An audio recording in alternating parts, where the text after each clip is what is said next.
Hello, everyone. Welcome to North Rockland's first ever iLearning Professional Development Day, or our virtual Professional Development Day. I hope everyone is healthy and safe and in good spirits, and as excited as I am to get back to our business of educating kids. And, I want to put your minds at ease that we are going to do the best we can with this. We're going to get through this. We're going to keep it simple. It's not going to be perfect. We're certainly going to make mistakes along the way, but we're going to be there to support one another and grow together and provide our kids with a positive learning experience. I want to talk to you a little bit about today and what to expect. You're hearing from me right now, and in a moment, you're going to hear from Mrs. Eckert, and I'll take you through what the expectations and the philosophy of our iLearning plan are.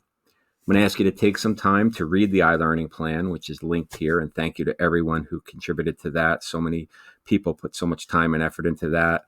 Our administrators, our coordinators, Laura Sweeney did a great job of making it look professional. So thank you to everyone who contributed there.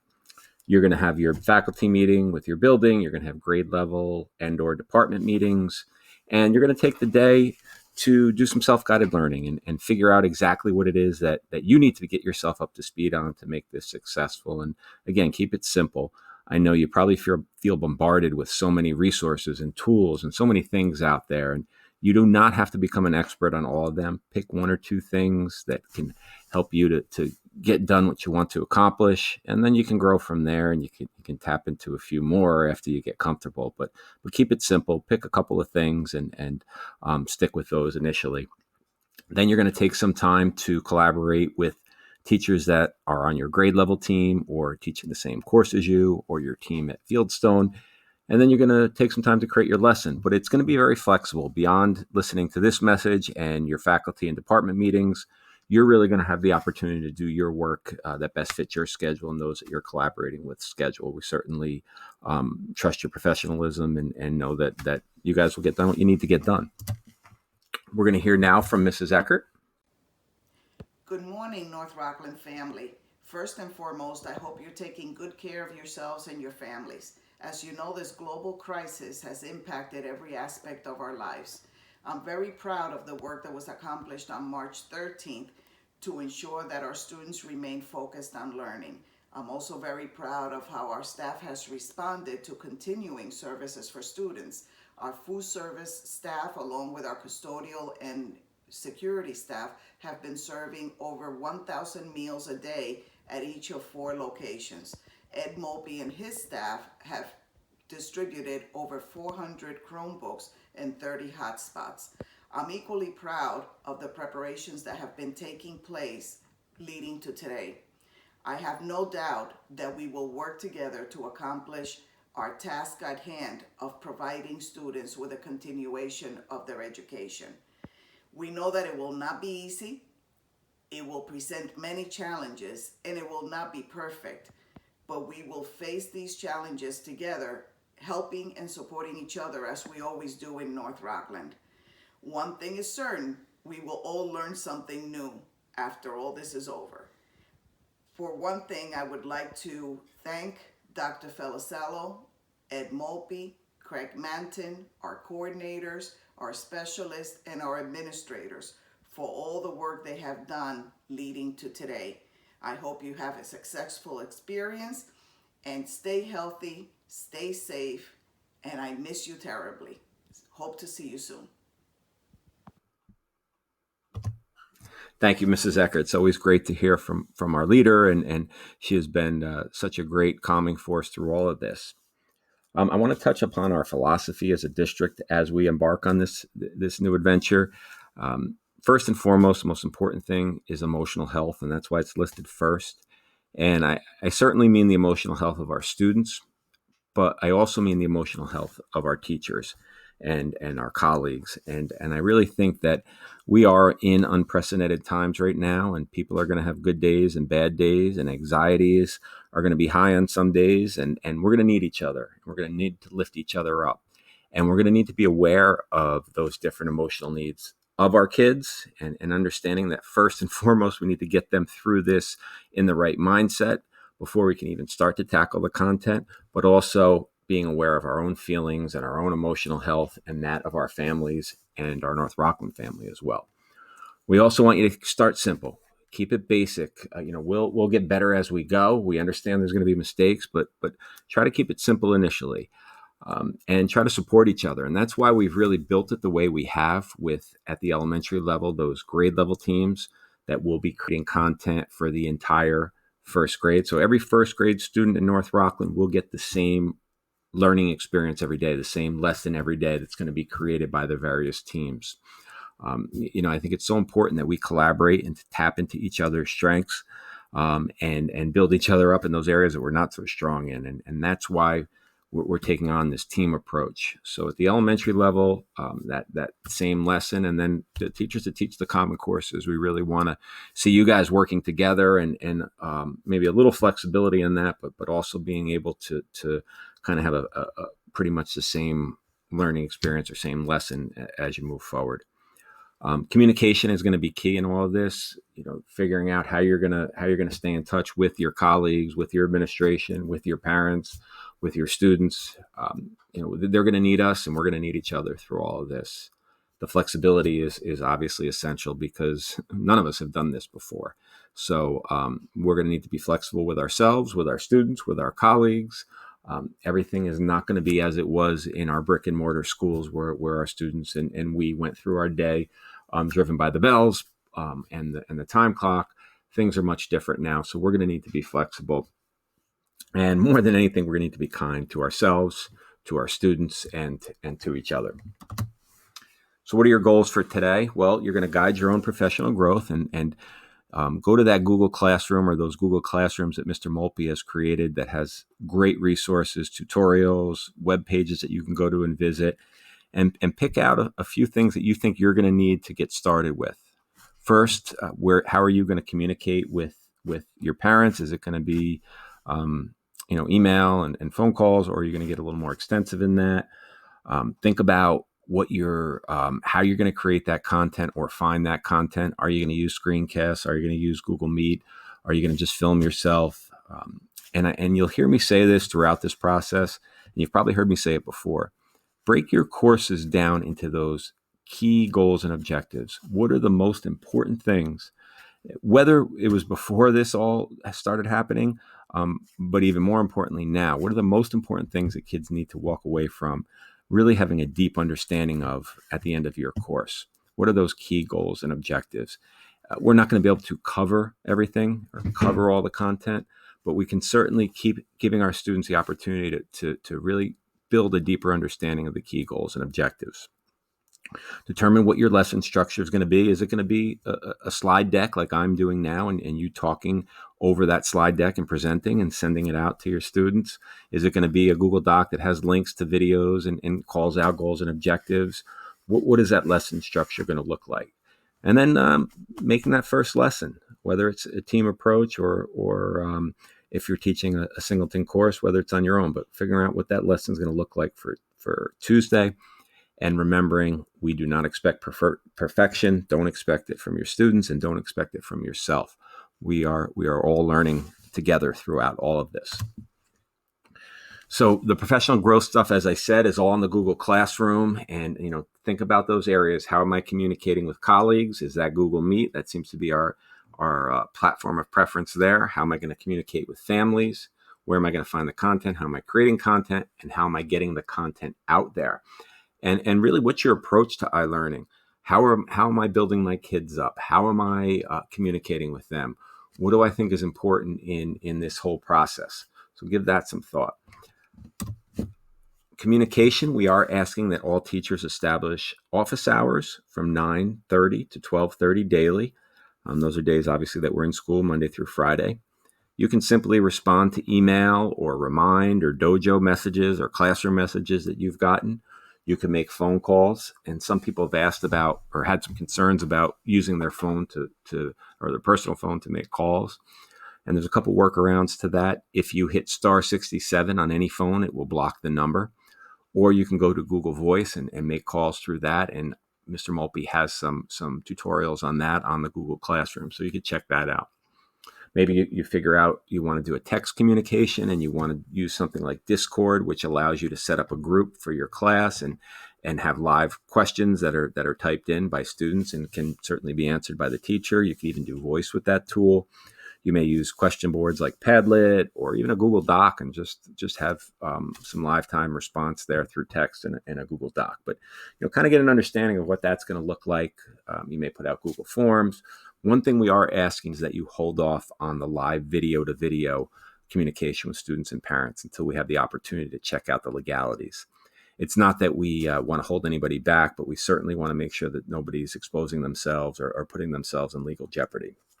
But if you're interested, you can let us know. And in the next couple of weeks, if we're still teaching through iLearning, then we'll certainly work with counsel and we'll get some of the sign-offs together for you, and we'll talk to you about how that could look.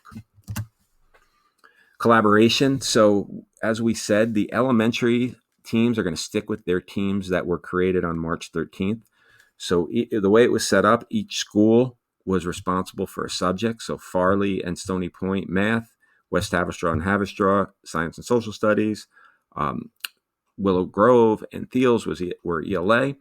And each team created those lessons for that subject. So in essence, the first grade team at Thiels will create one lesson each day together, and how they figure out how that work is getting done is between that team. Maybe I'm doing one day and one of my partners is doing another day. Maybe we're coming together and figuring out we're all working on the same lesson.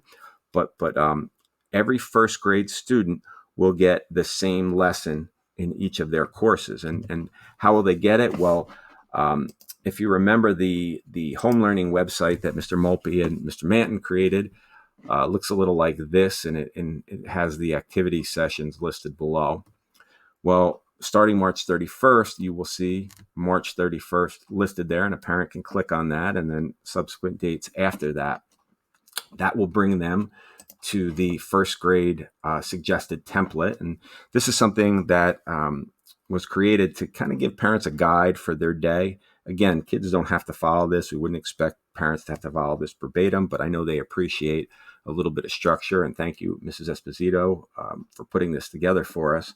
But it'll look something like this. And one or two of the members on the team will have the editing rights here. And if I'm that first grade team in Thiels, and it says right here, March 31st on top, first grade, I'll simply hyperlink our lesson to the ELA, and so on. And each of the lessons for all the courses will be linked by those teams and people on the teams that have been identified to do that.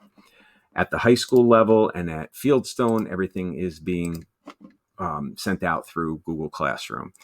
And what we're really asking is all the teachers that are teaching the same courses to collaborate, and strongly suggesting that you come up with the same lesson. So you work together to come up with a lesson that is presented to all the classes.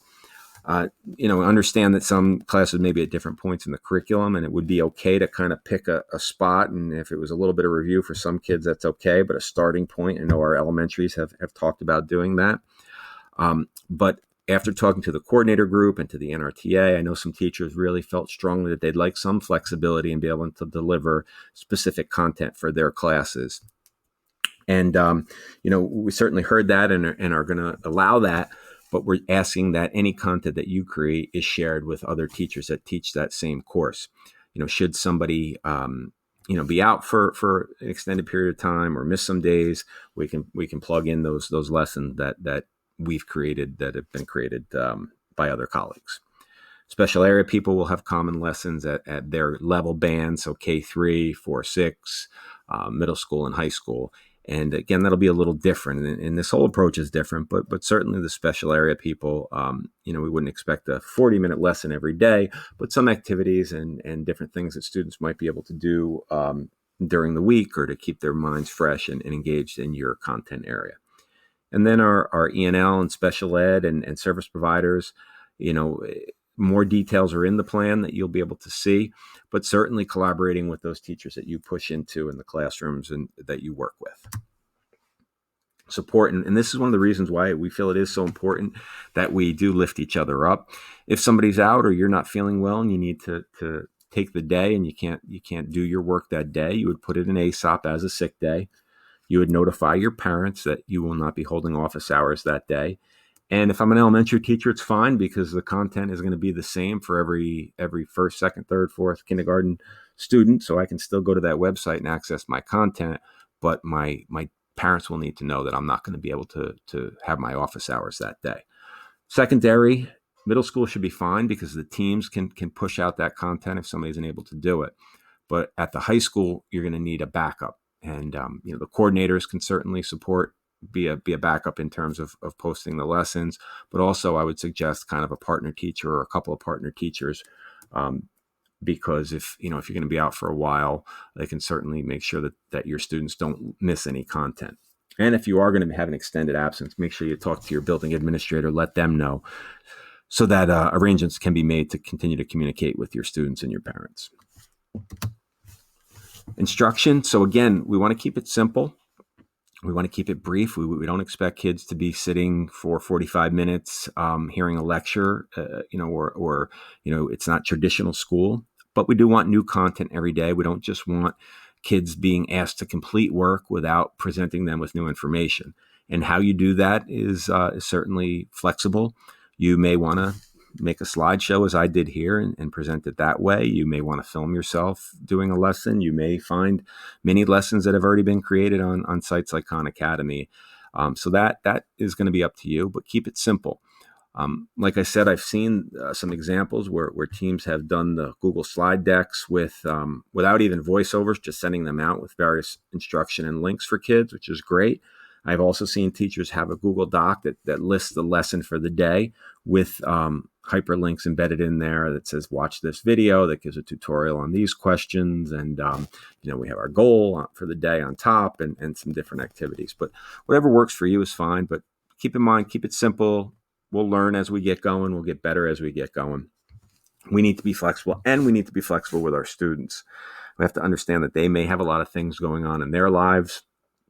They may be dealing with this new reality differently than we are. So we have to be patient with that, and we have to be patient on grading, and really want to take this as an opportunity to think a little differently about our courses. And again, getting back to those key goals and objectives, and thinking about why we got into education in the first place and picked the content that we did. If it was a social studies teacher, it's because I'd like to think you loved social studies. And somewhere along the way, it got to the point, and I know I was frustrated oftentimes as a principal when I would hear, how do I get extra credit, or how do I get 2 points so that I can be on the principal's list, or I can get that 95 average, or whatever it may be. I think this gives us the opportunity to get back to more of that love of learning, love of those concepts, giving kids the opportunity to explore material and uncover their own thinking and their own love of our subjects, which we all love. So, be patient on the grading. It doesn't have to be, traditional grading, at least initially. And we're asking again that holding on that synchronous teaching, which is the live lessons with video where students are participating that way. We want to check out the legalities. And, as many authentic learning experiences as possible. I saw an example of a kindergarten math lesson. It was great. I think it was Alicia Pade was the video, and she was talking about all of these different materials that the kids could get at their homes, and how they could count in their minds and jump and do their counting, which is great. I mean, getting kids outside and observing, if I'm a science teacher, and looking at the growth on the trees, and interviews. I mean, think about how powerful it would be to talk to, interview your grandparent over the phone. Not only can they learn from their experience, but they can also bring some joy to some of their grandparents who may be older and haven't seen too many people because they're isolating at this point. So try to make those learning experiences as authentic as possible. You can tap into your creativity at this point. But again, we don't expect it to be perfect. Experiment, try things, keep it simple initially, and you'll build upon it as you go. Grading, we're asking for patience. But once we do get to that point of assessment, think about how you're going to do it. Traditional tests will be difficult. We can have kids do writings to explain their thoughts and explain concepts, reflections of what they've learned or what they want to learn. They can do projects, whether it's a traditional Google slideshow or PowerPoint, or a video, or some sort of audio file, whatever that may be. Or you may just have a one-on-one conversation with a student over the phone or over a text chat to assess where they are in their learning. But let's try to keep in mind that it is about the learning. and not so much about the grading and the check boxes. And we'll have more information as we get it. We're still trying to think about what third marking period grades will look like. More than likely, that'll be, we'll do some sort of combination of the third and fourth marking period, or, a modified grading system. But you won't be expected right away to be posting those third quarter grades. But more to come on that. We haven't made any decisions yet, but we'll certainly keep you on the loop. I love seeing all the things out there and building up our North Rockland virtual community. We have the Spirit Week coming this week. So, feel free to take a selfie of yourself doing your virtual teaching and post it anywhere, whether it's Instagram or Twitter or Facebook with the hashtag that are listed below. We are 1NR and NRCSD. I love seeing the positive messages and all the different activities that people are filming themselves and showing to students, reading books. And I do think in this time it's important to offer hope. Kids are definitely frustrated, some scared, some angry, and we have to show empathy for them and really that understanding of what they've lost. And it's harder to accept that loss, I think, sometimes when you're younger. When I think back to all the great times in school and to think that some of our kids are losing that, they may be losing their spring sports season. They may be losing different events that are occurring, like prom or graduation. Who knows at this point? And those are all the things that are going through their minds. Our bowling team, they lost the opportunity to win a state title because winter sports were canceled. So, kids and your own kids at home. I know my son who's home and was loving his freshman year at Buffalo, had that, taken away from them. So the kids, they may be a little angry and we have to be understanding of that. But we also have to be empathetic to ourselves and know that there are going to be times where we are going to be learning new things. There are going to be times where we may be upset or short tempered. So we have to be understanding of that in ourselves and give ourselves a break, and also our colleagues, and be understanding of that and pick each other up when we can. There's a lot of questions out there about the school calendar, about regions, about, when are we coming back to school, about the video, when can I do this live teaching, what is the technology out there, when will school be open again for us, what about sports? There's so much out there and so many questions, and we really don't have all the answers right now. But as we get the information, we certainly will provide it to you. Mrs. Eckert, I think, has done a fabulous job in getting the information out when it's accurate, because, if you jump the gun and put something out there before it's really what's going to happen, or it may change, then it's mixed messages. So we're trying to really be thoughtful in how the information gets out to you, and we certainly will continue to do that.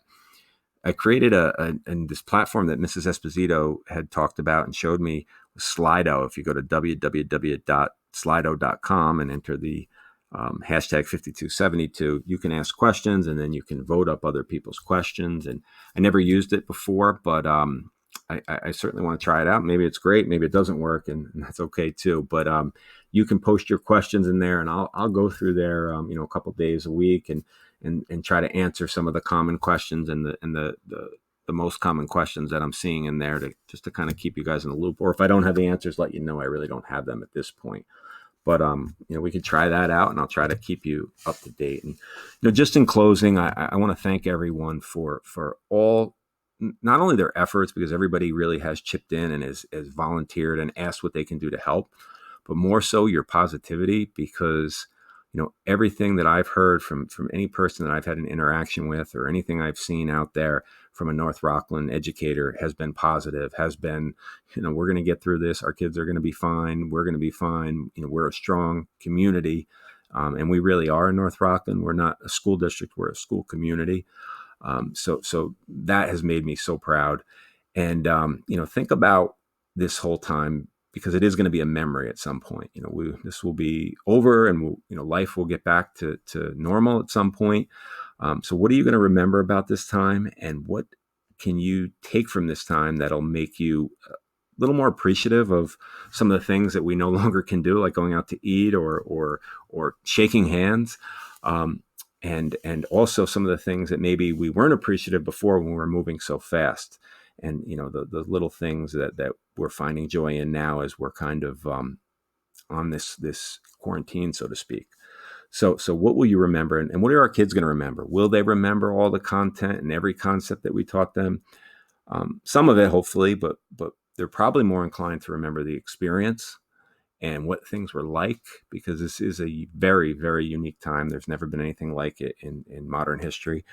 So what will they remember, and who will they remember? And I think, and I hope, they'll remember us as the teachers of North Rockland, as the educators of North Rockland, as that positive influence, as that calming influence, as that kindness influence that helped them get through this, and helped our entire school community get through this stronger. So, that's how I want to be remembered, and I hope that you will strive for that too, to be remembered throughout all of this as somebody who was positive, who was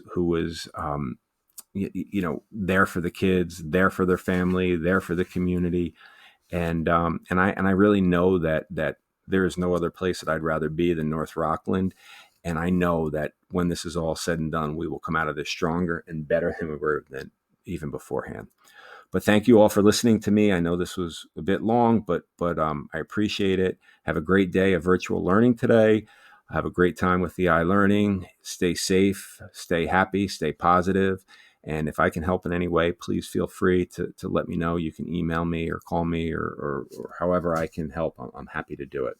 So thank you, and have a great day. So long.